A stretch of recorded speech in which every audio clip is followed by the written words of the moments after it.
नमस्कार साथियों, बहुत बहुत स्वागत है आपका अपने चैनल सुधाज हिंदी क्लासेस में। आज की क्लास में हम हिंदी साहित्य के इतिहास से द्विवेदी युग के प्रश्नों को हल करेंगे। साथ में कुछ प्रश्नों की व्याख्या भी देखेंगे। क्लास को अंत तक जरूर देखिएगा। चूँकि ये द्विवेदी युग के प्रश्न हैं तो अंत में हम द्विवेदी जी का परिचय तथा उनके बारे में विशेष तथ्यों को देखेंगे। चलिए देखते हैं आज का पहला प्रश्न। भारत भारती के रचयिता कौन हैं? ऑप्शन है माखनलाल चतुर्वेदी, मैथिली शरण गुप्त, गोपाल शरण सिंह या बालकृष्ण शर्मा नवीन। इसका राइट आंसर होगा मैथिली शरण गुप्त। मैथिली शरण गुप्त की भारत भारती का रचना काल 1912 ईस्वी है और इसमें देशभक्ति से संबंधित गीतों का संकलन किया गया है। इसके 3 खंड हैं। पहले खंड को अतीत खंड कहते हैं, दूसरे को वर्तमान खंड कहते हैं तथा तीसरे को भविष्यत खंड कहते हैं। अगला प्रश्न, इनमें से कौन सी कृति मैथिली शरण गुप्त की नहीं है? ऑप्शन है जयद्रथ वध, साकेत, हिमतरंगिनी या यशोधरा। तो इसमें से राइट आंसर होगा हिमतरंगिनी। हिमतरंगिनी जो है वो माखनलाल चतुर्वेदी की रचना है और इसका रचना काल या प्रकाशन वर्ष 1949 ईस्वी है। माखनलाल चतुर्वेदी की प्रसिद्ध कविता है पुष्प की अभिलाषा। चलिए देखते हैं अगला प्रश्न। इनमें से किसका संबंध चिरगांव झांसी से रहा है? ऑप्शन है वृंदावन लाल वर्मा, सियाराम शरण गुप्त, हरिशंकर परसाई या माखनलाल चतुर्वेदी। तो इसका राइट आंसर होगा सियाराम शरण गुप्त। ये मैथिली शरण गुप्त के भाई थे और इनका जन्म हुआ था 1895 ईस्वी में और निधन हो गया था इनका 1963 ईस्वी में। इनकी प्रसिद्ध रचना जो है मौर्य विजय है, जो कि एक खंड काव्य है। मौर्य विजय जो है 1914 की रचना है। अगला प्रश्न देखते हैं। मैथिली शरण गुप्त किस युग के कवि हैं? छायावादी युग, भारतेंदु युग, द्विवेदी युग या प्रगतिवादी युग। मैथिली शरण गुप्त द्विवेदी युग के कवि हैं। राइट आंसर होगा ग। अगला प्रश्न, इनमें से कौन सी कृति रामनरेश त्रिपाठी की है? ऑप्शन है देवसभा, स्वप्न, द्रौपदी या प्रिय प्रवास।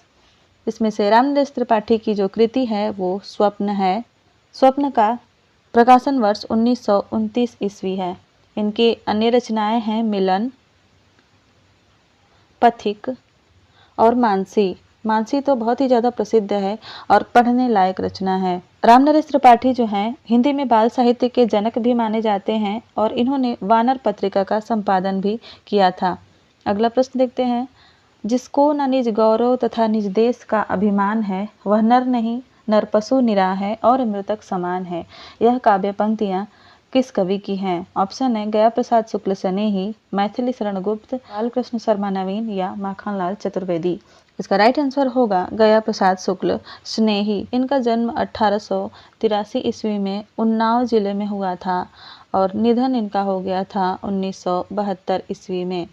ये प्रेम परक कविताएं स्नेही नाम से लिखते थे और देशभक्ति से संबंधित जो कविताएं थीं वो त्रिशूल नाम से लिखते थे। तो ये आप लोग नोट कर लीजिएगा। इनकी एक रचना है राष्ट्रीय वीणा। ये लोगों को कन्फ्यूजन करती है तो बहुत ही ध्यान देने वाली रचना है राष्ट्रीय वीणा, क्योंकि एक अज्ञेय की रचना आती है असाध्य वीणा करके, तो दोनों में कन्फ्यूजन होती है। तो नोट कर लीजिएगा राष्ट्रीय वीणा जो है गया प्रसाद शुक्ल स्नेही की रचना है। अगला प्रश्न, इनमें से किस कृति को अंग्रेज सरकार ने देशभक्तिपूर्ण रचनाओं के लिए प्रतिबंधित कर दिया था?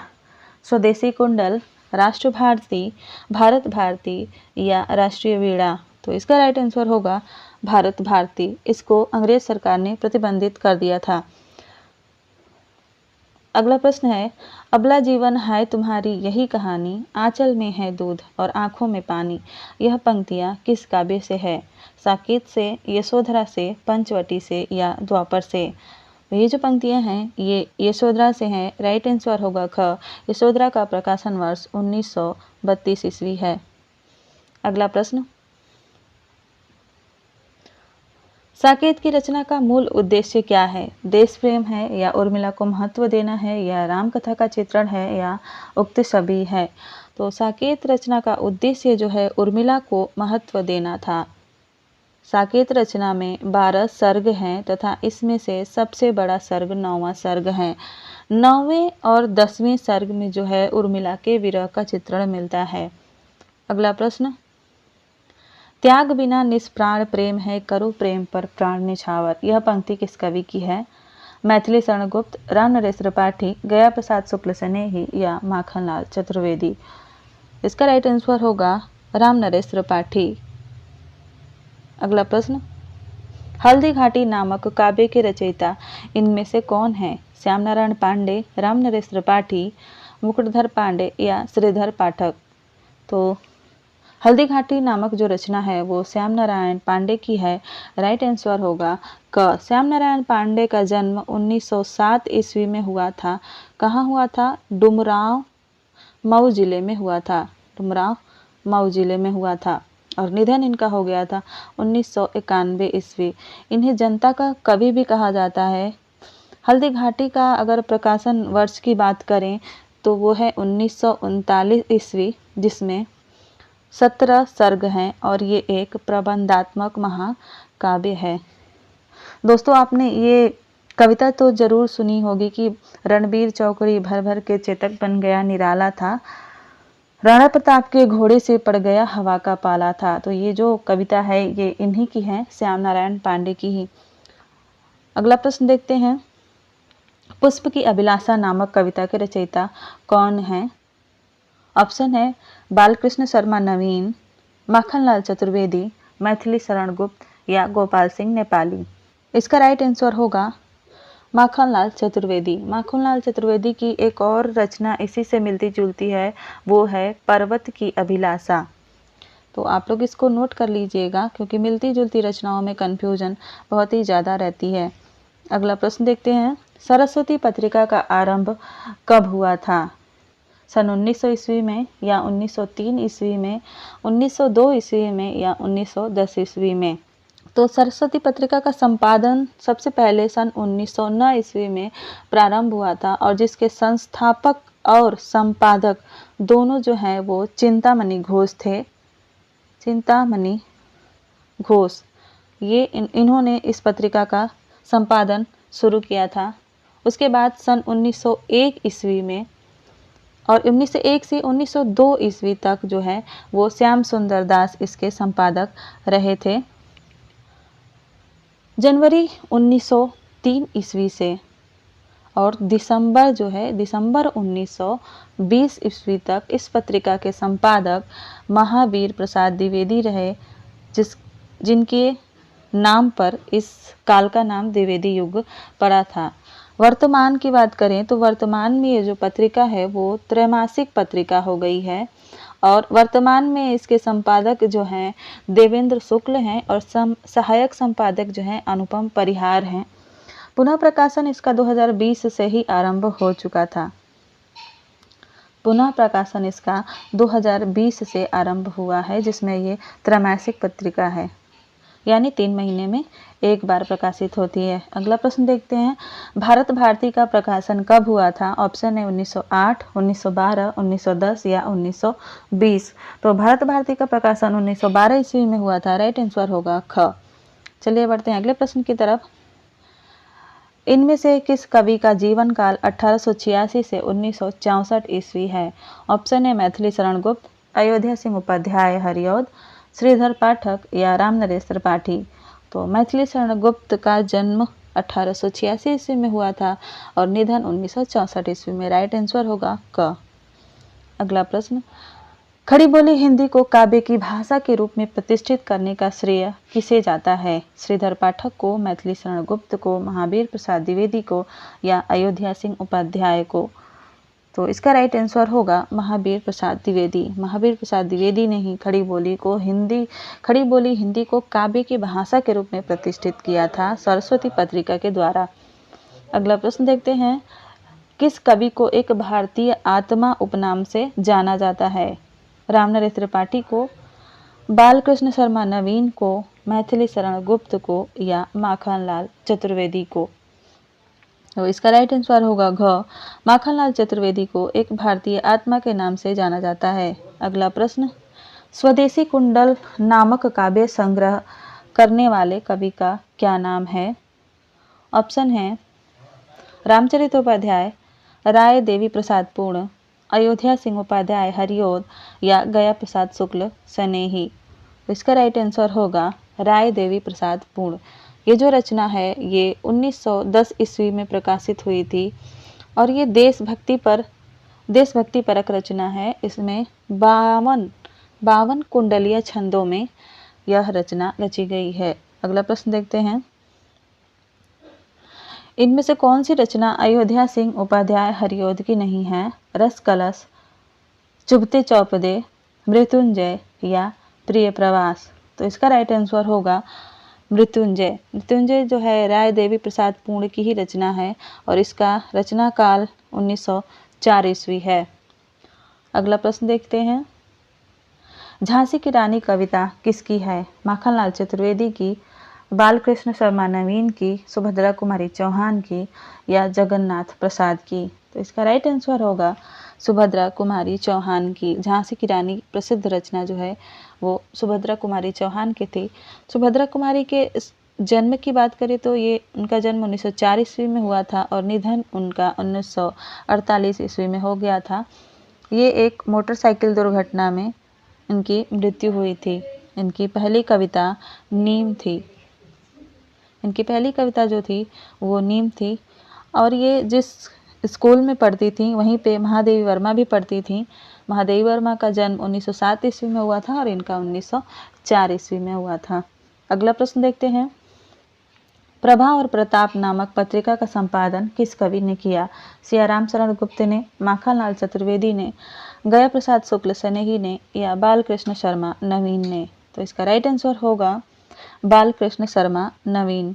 दोस्तों आपने ये जो लाइन है आपने ज़रूर सुनी होगी कि हो जाने दो गर्क नशे में, मत पड़ने दो फर्क नशे में। ये जो पंक्तियां हैं ये इन्हीं की हैं, बालकृष्ण शर्मा नवीन की ही हैं। या एक और पंक्ति है जो आपने बहुत बार सुनी होगी, कभी कुछ ऐसी तान सुनाओ कि उथल पुथल मच जाए। तो ये पंक्तियां भी बालकृष्ण शर्मा नवीन की ही हैं। अगला प्रश्न देखते हैं, इनमें से कौन सी रचना दिनकर की है? रसवंती, मुकुल, रश्मि रेखा या पाथेय। इसका राइट आंसर होगा रसवंती। रसवंती जो है वो रामधारी सिंह दिनकर की छायावादी शैली की रचना है जो 1940 ईस्वी में प्रकाशित हुई थी। अगला प्रश्न देखते हैं, क्वसी के रचयिता कवि का नाम बताइए? मैथिली शरण गुप्त, बालकृष्ण शर्मा नवीन, माखनलाल चतुर्वेदी या रामधारी सिंह दिनकर। तो क्वसी जो रचना है वो बालकृष्ण शर्मा नवीन की रचना है 1952 ईस्वी में और बहुत ही इम्पॉर्टेंट है, मोस्ट है, आप इसको जरूर नोट करिएगा। अगला प्रश्न, दिनकर जी ने काम आध्यात्म का निरूपण किस कृति में किया है? ऑप्शन है रेणुका, रश्मि रथी, उर्वशी या हारे को हरिनाम। इसका राइट आंसर हो जाएगा उर्वशी। उर्वशी एक प्रबंधात्मक महाकाव्य है जिसमें कुल 5 अंक हैं। इसे 1972 ईस्वी में, ये बहुत बार पूछा जा चुका है, 1972 ईस्वी में इसको ज्ञानपीठ पुरस्कार से सम्मानित भी किया गया था। आप लोग इसको नोट कर लीजिएगा। अगला प्रश्न है, हल्दी घाटी नामक प्रबंध काव्य के रचयिता का नाम बताइए। ये क्वेश्चन जो है दोबारा आ गया है। इसका राइट आंसर होगा श्याम नारायण पांडे। आगे बढ़ते हैं, इनमें से कौन सा कवि राष्ट्रीय चेतना का कवि नहीं है? मैथिली शरण गुप्त, माखनलाल चतुर्वेदी, जगन्नाथ दास रत्नाकर या बालकृष्ण शर्मा नवीन। इसका राइट आंसर होगा जगन्नाथ दास रत्नाकर। देखते हैं अगला प्रश्न, द्विवेदी युग के उस कवि का नाम बताइए जिसने अपना समस्त काव्य ब्रज भाषा में लिखा है? मैथिली शरण गुप्त, अयोध्या सिंह उपाध्याय, जगन्नाथ दास रत्नाकर या गया प्रसाद शुक्ल सनेही। द्विवेदी युग में ब्रज भाषा में काव्य लिखने वाले कवि हैं जगन्नाथ दास रत्नाकर। ये ब्रज भाषा के घोर समर्थक थे और खड़ी बोली के समर्थकों को इन्होंने मूर्ख एवं हठी तक कह डाला था। इनकी एक बहुत ही प्रसिद्ध रचना है समालोचना दर्श, जो कि अलेक्जेंडर पोप की रचना एसेज ऑन क्रिटिसिज्म का 1919 ईस्वी में इन्होंने समालोचना दर्श के नाम से रोला छंद में अनुवाद इसका किया था। इसको आप लोग नोट कर लीजिएगा। अगला प्रश्न देखते हैं, आधुनिक काल में लिखा गया खड़ी बोली का प्रथम महाकाव्य कौन सा है? साकेत, प्रिय प्रवास, कामायनी या उर्वशी। इसका राइट आंसर होगा प्रिय प्रवास। अयोध्या सिंह उपाध्याय की प्रसिद्ध रचना एवं खड़ी बोली हिंदी का प्रथम महाकाव्य है प्रिय प्रवास, जो कि सन 1914 में प्रकाशित हुआ था और इसमें कुल 17 सर्ग हैं। अगला प्रश्न, महावीर प्रसाद द्विवेदी किस छद्म नाम से अपनी रचनाएं सरस्वती में छापते थे? ऑप्शन है त्रिशूल, भुजंग भूषण, हनुमान या अनाम दास। तो इसका राइट आंसर होगा ख, भुजंग भूषण भट्टाचार्य। अगला प्रश्न, इनमें से द्विवेदी मंडल का कवि कौन सा नहीं है? मैथिली शरण गुप्त, अयोध्या सिंह उपाध्याय, मुकुटधर पांडे या बालकृष्ण शर्मा नवीन। इसका राइट आंसर होगा बालकृष्ण शर्मा नवीन। ये द्विवेदी युग के तो हैं लेकिन द्विवेदी मंडल में ही शामिल नहीं थे। इसका राइट आंसर होगा घ। अगला प्रश्न, खड़ी बोली के उस महाकाव्य का नाम बताइए जिसमें राधा कृष्ण का युगानुरूप परिवर्तन कर दिया गया है। ऑप्शन है वैदेही वनवास, कृष्णायन, प्रिय प्रवास या उद्धव शतक। इसका राइट आंसर होगा ग, प्रिय प्रवास। अगला प्रश्न, द्विवेदी युग का कौन सा कवि ब्रज कोकिल के नाम से जाना जाता था? मैथिली शरण गुप्त, सत्यनारायण कविरत्न, श्रीधर पाठक या जगन्नाथ दास रत्नाकर। तो द्विवेदी युग के कवि जो हैं सत्यनारायण कविरत्न, ये जो हैं ब्रज कोकिल के नाम से जाने जाते थे। इनका जन्म 1880 ईस्वी में हुआ था और निधन इनका 1918 ईस्वी में हुआ था। अगला प्रश्न, 33 नंबर का प्रश्न है, इनमें से कौन सी कृति 1931 ईस्वी में प्रकाशित हुई थी? भारत भारती, यशोधरा, द्वापर या फिर साकेत। तो इसका राइट आंसर होगा साकेत। साकेत जो है प्रबंधात्मक महाकाव्य है और ये 1931 ईस्वी में प्रकाशित हुआ था, जिसमें 12 सर्ग हैं। अगला प्रश्न देखते हैं, इनमें से भ्रमर गीत परंपरा का ग्रंथ कौन सा नहीं है? ऑप्शन है साकेत, प्रिय प्रवास, उद्धव शतक या भ्रमर दूत। इसका राइट आंसर होगा क, साकेत। बाकी तीनों में भ्रमर गीत परंपरा का निर्वाह भी किया गया है। अगला प्रश्न देखते हैं, कश्मीर सुषमा नामक ग्रंथ के रचयिता कौन है? ऑप्शन है रामनरेश त्रिपाठी, अयोध्या सिंह उपाध्याय, श्रीधर पाठक या मुकुटधर पांडे। इसका राइट आंसर होगा श्रीधर पाठक। ये श्रीधर के पाठक की रचना है। ये 1904 ईस्वी में प्रकाशित हुई थी। ब्रज भाषा में है और इसमें प्रकृति चित्रण से संबंधित कविताएं हैं। 36 यानी 36 नंबर का प्रश्न है, इनमें से कौन सी कृति मैथिली शरण गुप्त की नाट्य रचना है?